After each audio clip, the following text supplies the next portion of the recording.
మధ్యాహ్న భోజన పథక కార్మికుల మీద రాజకీయ కక్ష వేధింపులు ఆపాలని, ఉద్యోగ భద్రత కల్పించాలని విజయవాడలో రాష్ట్ర సదస్సు అయితే జరుగుతుంది. ఈ సదస్సుకి వివిధ ప్రాంతాల నుంచి కార్మికులంతా కూడా వస్తున్నారు, తమ ఆవేదన అయితే వ్యక్తం చేస్తున్నారు. కూటమి ప్రభుత్వం అధికారంలోకి వచ్చిన తర్వాత తమ పార్టీకి సంబంధించిన కార్మికులు పెట్టుకుంటామంటూ చెబుతున్నారని చెప్పి వాళ్ళంతా చెబుతున్న పరిస్థితి. అందరినీ ఉద్యోగాలు మానేసి వెళ్లాలంటూ హుకుం జారీ చేస్తున్న పరిస్థితి కనిపిస్తుంది. ఏళ్ల తరబడి అక్కడే విద్యార్థులకి వండి పెడుతున్నారు. వాళ్ళు తక్కువ వేతనంతో, కేవలం 3,000 రూపాయల వేతనంతో వాళ్ళంతా పని అంతా చేస్తున్న పరిస్థితి. స్కూల్ పిల్లల్లో తమ పిల్లలు చూసుకుంటూ వాళ్ళంతా కూడా ముందుకెళ్తున్నారు. అయితే కక్ష సాధింపు రాజకీయాలు వేధింపులు ఎక్కువయ్యంటూ మాట్లాడుతున్నారు. తేలపోలుకు సంబంధించి, అంటే గన్నవరం నియోజకవర్గం సంబంధించి తేలపోలుకు సంబంధించిన ఒక బాధితురాలు మనతో ఉన్నారు. ఆవిడతో మాట్లాడదాం. ఈ సంవత్సరం అంటే రీసెంట్గా జరిగిన 2024-25 సంవత్సరంలో ఎంవిఓ వచ్చారు, అధికారులంతా ఆ స్కూల్ని విజిట్ చేశారు. అక్కడ ఫస్ట్ ప్రైజ్ ఇచ్చారు. అంటే మిడ్ డే మీల్స్ ఎలా ఉంది అని చెప్పడం కోసం సర్వే చేశారు. విద్యార్థులు, నా చేతిలో ఉన్న ఒక పేపర్ మీరు చూస్తే విద్యార్థులందరి చేత కూడా ఏ విధంగా ఉంది అని పేరు రాసుకొని వాళ్ళ పక్కన వాళ్ళ ఒపీనియన్ కూడా తీసుకున్నారు. మొత్తం దాదాపు ఒక 10-15 పేజీలు ఉంది. దీని ఆధారంగా ఎంఓఏ రిపోర్ట్ని సిద్ధం చేసి ఫస్ట్ ప్రైజ్ని ఇచ్చారు. అంటే ఆ స్కూల్లో మిడ్ డే మీల్స్ ఎలా ఉపయోగపడుతుందో మనం చెప్పుకోవచ్చు. అయితే ఇప్పుడు కూటమి ప్రభుత్వం నేతలు, టీడీపీకి సంబంధించిన వాళ్ళు అక్కడ వేరే వాళ్ళని పెడతాం, ఉద్యోగాలు మానేయాలంటూ చెప్తున్న పరిస్థితి. బాధితురాలు మనతో ఉన్నారు. ఆవిడతో ఏం చెప్పారమ్మా, మీరు ఎక్కడి నుంచి వచ్చారు, ఏంటి ప్రాబ్లం? నమస్తే అండి, నేను కృష్ణా జిల్లా ఉంగుటూరు మండలం తేలప్రోలు నుంచి జడ్పీటీసీ హై స్కూల్లో పనిచేస్తానండి. అయితే నేను 10 సంవత్సరాల మట్టి పనిచేస్తున్నానండి. అయితే మొన్న ప్రభుత్వం వచ్చిన తర్వాత మీరు మానేయాలి, తప్పుకోవాలని చెప్పి వేధిస్తున్నారండి. అయితే నేను ఎమ్మెల్యే గారిని కలిశానండి. ఎమ్మెల్యే గారు కూడా ఇన్ఛార్జిని కలవండి, ఇన్ఛార్జి ఏది చెప్తే అదే, నాదేం లేదన్నారండి. సర్లే ఇన్ఛార్జి గారిని కలిస్తే మీరు తప్పకుండా అమ్మా, మా ప్రభుత్వం వాళ్ళు చేసుకుంటారు అని చెప్తున్నారండి. దీని విషయంగా నేను కలెక్టర్ గారికి చెప్పానండి. కలెక్టర్ గారు కూడా ఎంఈఓ గారిని పంపించారండి. ఎంఈఓ గారు వచ్చి విజిట్ చేసి 300 మంది పిల్లలు వెరీ గుడ్ అని రాశారండి. బాగుంటుంది భోజనం, మాకు ఈవిడే కావాలని రాశారు. టీచర్ గారు 33 మంది కూడా ఈవిడ వల్ల మాకు ఎటువంటి ఇబ్బంది లేదు, టైంకి చేసి అప్పచెప్తారు, ఈవిడ బాగా చేస్తారని చెప్పారండి. అయినా కూడా 10వ తారీఖు నుంచి తప్పుకోవాలి, మా వాళ్ళు చేసుకుంటారని చెప్తున్నారండి. వచ్చి ఆ విషయం ఎంఈఓ గారికి చెప్పామండి. ఎంఈఓ గారు అన్నారు, మరి నాకు ఎమ్మెల్యే గారి దగ్గర నుంచి ఫోన్లు వస్తుంది మా ఆఫీస్ నుంచి, మీరు తప్పుకోండి అని చెప్తున్నారండి. పొలిటికల్ వాళ్ళు ఊరుకుంటలేదు అని ఎంఈఓ గారే చెప్పారండి. ఫస్ట్ ప్రైజ్ ఇచ్చింది ఎంఈఓ గారే. ఎంఈఓ గారే ఇచ్చారండి. ఎంఈఓ గారే ఇచ్చారు. దీనిలో రాసింది ఇచ్చారండి. ఇదిగోండి, మళ్ళీ తర్వాత పేపర్లో కూడా వేసారండి ఫస్ట్ ప్రైజ్ వచ్చిందని. మనం చూస్తే పేపర్లో కూడా, అంటే అధికారులు విజిట్ చేసినప్పుడు దానికి సంబంధించి ఎలా ఉంది భోజనం అనేది కూడా ఇక్కడ రాశారు. ఆహార పదార్థాలు ఏ విధంగా పెడుతున్నారు, అధికార సంబంధించిన నాయకులు ఎలా వస్తున్నారని ప్రైజులు ఇచ్చిన ఫోటోలు కూడా మనం చూడొచ్చు. దీంట్లో ప్రథమ స్థానం తేలప్రోలు ఉంది అంటూ కూడా ఇచ్చిన పరిస్థితి కనిపిస్తుంది. అయితే పేపర్లు అన్నింటిలో పడింది, అంతవరకు బాగానే ఉంది, మంచి భోజనం పెడుతుంది, సర్టిఫికేట్ మాత్రం ఇచ్చారు తప్ప ఉన్న ఉద్యోగాన్ని ఓడగొడుతున్నామంటూ చౌకరు చల్లగా చెప్పిన పరిస్థితి కనిపిస్తుంది. మధ్యాహ్న భోజన పథకానికి సంబంధించి రాష్ట్ర నాయకులు రమాదేవి కూడా ఉన్నారు మనతో. మాట్లాడడం ఎలా చూస్తారంటే, ఒక పక్క ఏమో మీరు బాగా చేస్తున్నారంటూ ఇటువంటి సర్టిఫికేట్లు ఇస్తున్నారు, మరొక పక్క మీకు టైం పెట్టాం, మా వాళ్ళు వస్తారు, మీరు ఉద్యోగాలను మానేయనంటూ ఒక పక్క వేధింపులు ఎలా చూస్తారు? 5 ఏళ్లకు ఒకసారి ప్రభుత్వాలు మారినప్పుడల్లా మధ్యాహ్న భోజన పథక కార్మికులకు దినదిన గండంగా గడుపుతున్నటువంటి పరిస్థితి ఉంది. ఏ ప్రభుత్వం అధికారంలోకి వచ్చినా మీరు వెళ్ళిపోండి, మా వాళ్ళని పెట్టుకుంటాం, మా పార్టీ అధికారంలోకి వచ్చింది కాబట్టి మా వాళ్ళని పెట్టుకుంటాం అనే విధంగా ఏ ప్రభుత్వం అధికారంలోకి వచ్చినా ఈ రకంగా మధ్యాహ్న భోజన పథక కార్మికుల రాజకీయ వేధింపులు అయితే రాష్ట్ర వ్యాప్తంగా చాలా ఎక్కువగా ఉన్నాయి. ఒక్క అనంతపురం జిల్లాలోనే 670 పాఠశాలలో 1650 మందిని ఇప్పటివరకు తొలగించారు. అక్కడ ప్రతి ఒక్క ఎమ్మెల్యేలను కలిశారు, మంత్రులను కలిశారు. స్వయంగా పయ్యావుల కేశవ్ గారు, మంత్రి గారే వర్కర్లను తొలగించండి అని చెప్పేసి చెప్తున్నటువంటి ఘటన చాలా బాధాకరము. ఈరోజు అక్కడ ఆ జిల్లాలో ఆత్మహత్య చేసుకుంది ఒక ఆవిడ.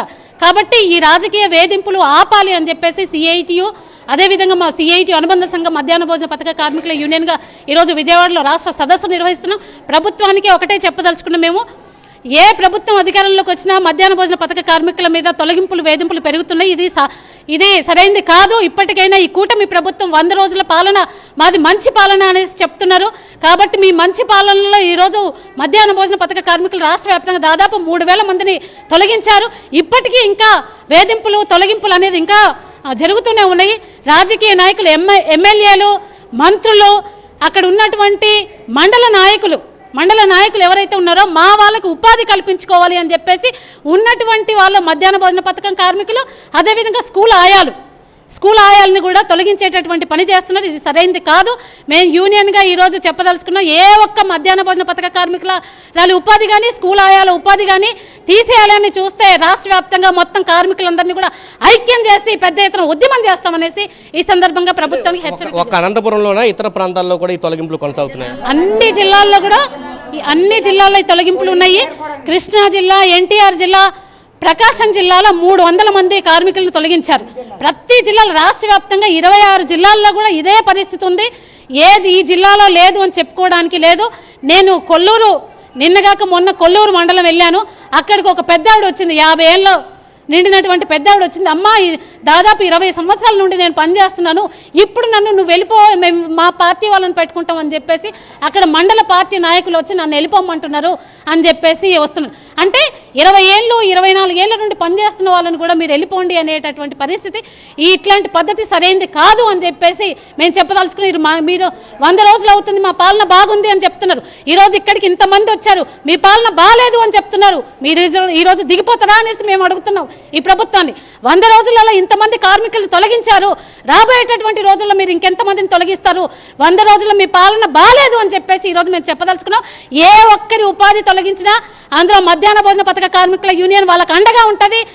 ఎవరిని తొలగించొద్దు అనేది చెప్పి ఇప్పటికే మీరే చెప్తున్నారు. అనంతపురం జిల్లాలో ఒక మంత్రే స్వయంగా చెప్పారు. ఇక్కడ చూస్తే ఎమ్మెల్యే చెప్పారు, ఎమ్మెల్యే మంత్రులే ఉద్యోగాలను తొలగించమంటే మీరు ఆందోళన పోరాటాలు చేస్తే ఏమైనా వెనక్కి తగ్గే అవకాశం ఉంటుందని భావిస్తున్నారా మీరు? తప్పకుండా అండి. గతంలో ప్రభుత్వం కూడా ఈ రకంగానే చేసింది.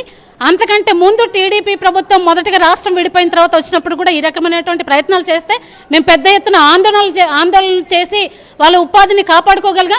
అంతేకాకుండా కోర్టులకు కూడా వెళ్ళినటువంటి పరిస్థితి ఉంది. కోర్టుకు కూడా వెళ్ళి ఉపాధి నిలబెట్టుకున్నాం. కోర్టు కూడా వీళ్ళని తొలగించకూడదు అని చెప్పేసి కోర్టు ఆర్డర్ ఇచ్చింది. గతంలో నెల్లూరు, అనంతపురం ఈ జిల్లాల కార్మికులందరూ కూడా కోర్టులో కేసు వేయడం జరిగింది. కోర్టు కూడా తీర్పు ఇచ్చింది. నంద్యాల జిల్లాలో కూడా కోర్టు కూడా ఈ వర్కర్లు ఇన్ని సంవత్సరాల నుండి పనిచేస్తున్నారు కాబట్టి వీళ్ళెవరిని కూడా ఉపాధి తొలగించొద్దు అని చెప్పేసి కోర్టు కూడా ఆర్డర్ ఇచ్చింది. ఆ కోర్టు ఆర్డర్ ఇచ్చినటువంటివి కూడా మేము విద్యాశాఖ అధికారుల దగ్గర దృష్టికి కూడా తీసుకెళ్ళాము. ప్రతి ఒక్క ఎంఈఓ, డిఈఓలు కూడా రాజకీయ నాయకులకి భయపడుతున్నటువంటి పరిస్థితి ఉంది. ప్రిన్సిపల్ సెక్రటరీ గారి దృష్టికి తీసుకెళ్ళాం. స్వయంగా మంత్రి నారా లోకేష్ గారి దగ్గరకు కూడా మా యూనియన్ బృందం వెళ్ళి, అయ్యా ఇంతమందిని తొలగిస్తున్నారు, మీరు ఆలోచించండి అనేసి మేము రిప్రజెంటేషన్ ఇచ్చాము. ఆయన నేను పరిశీలిస్తాను అని చెప్పేసి చెప్పాడు. చెప్పిన తర్వాత కూడా మంత్రి లోకేష్ గారు ఉన్నటువంటి మంగళగిరి నియోజకవర్గంలో కూడా ఈరోజు మంత్రి గారే చెప్పారు అని చెప్పేసి ఈరోజు తొలగింపులు అనేది చేస్తూ ఉన్నారు.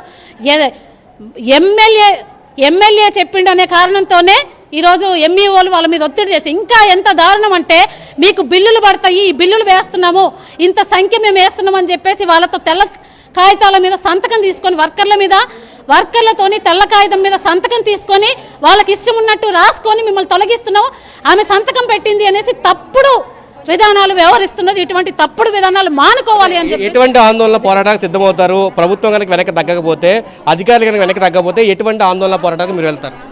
మేము న్యాయంగా యూనియన్ ఆధ్వర్యంలో న్యాయంగా కార్మికులందరినీ ఐక్యం చేసి మండల స్థాయిలో, మండల వ్యాప్తంగా, జిల్లా వ్యాప్తంగా, రాష్ట్ర వ్యాప్తంగా ఈరోజు ఈ సదస్సులో పిలిపియబోతున్నాం. పెద్ద ఎత్తున ఆందోళన చేస్తాము. అవసరమైతే కోర్టుకు కూడా వెళ్ళి కోర్టును కూడా ఈరోజు ధర్మాసనం మా గోడు వినండి అనేసి ఉన్నత ధర్మాసనం దగ్గరకు, హైకోర్టుకి, అవసరమైతే సుప్రీంకోర్టుకు కూడా వెళ్ళదలుచుకున్నాం. గతంలో వెళ్ళాము, ఇప్పుడు కూడా ఆందోళన చేస్తాము. ఆందోళనని ప్రభుత్వం పరిశీలన చేస్తుందా లేదా చూస్తాము. ప్రభుత్వం కనుక పరిశీలన చేసి ఈ రాజకీయ నాయకుల ఒత్తిళ్లు వెనక్కి తీసుకోకపోతే, తగ్గించకపోతే కోర్టుకు కూడా వెళ్ళి మేము పరిష్కారం చేసుకుంటాం అనేసి ఈ సందర్భంగా ప్రభుత్వానికి చెప్పదలుచుకున్నాం. ఇది చెప్తున్నారు. పూర్తిగా ఎవరైతే మధ్యాహ్న భోజన పథక కార్మికులు ఉన్నారో, ఎవరైతే తొలగిస్తున్నారో వాళ్ళందరినీ కూడా తిరిగి విధుల్లో చేర్చుకోవాలి, రాజకీయ వేధింపులు ఆపాలంటూ వీళ్ళంతా డిమాండ్ చేస్తున్న పరిస్థితి కనిపిస్తుంది. ఒకవేళ ప్రభుత్వం కనుక వెనక తగ్గకపోతే మరింత ఆందోళన పోరాటాలు చేస్తామని చెప్తున్నారు. అవసరమైతే కోర్టులు కూడా మేము వెళ్తామంటూ చెప్తున్నారు. ప్రభుత్వం అంటే ఎమ్మెల్యేలు చెప్పారు అనే పేరుతోటి మధ్యాహ్న భోజన పథకాల కార్మికుల్ని ఎంవీఓలు తొలగిస్తున్నది సరైన పద్ధతి కాదు, ఖచ్చితంగా మేము రోడ్ల మీద వచ్చి ఆందోళన చేస్తామంటూ మధ్యాహ్న భోజన పథక కార్మికులు అయితే చెప్తున్నారు. కెమెరా పర్సన్ వెంకటతో కలిసి సురేంద్ర, సాక్షి టీవీ, విజయవాడ నుంచి.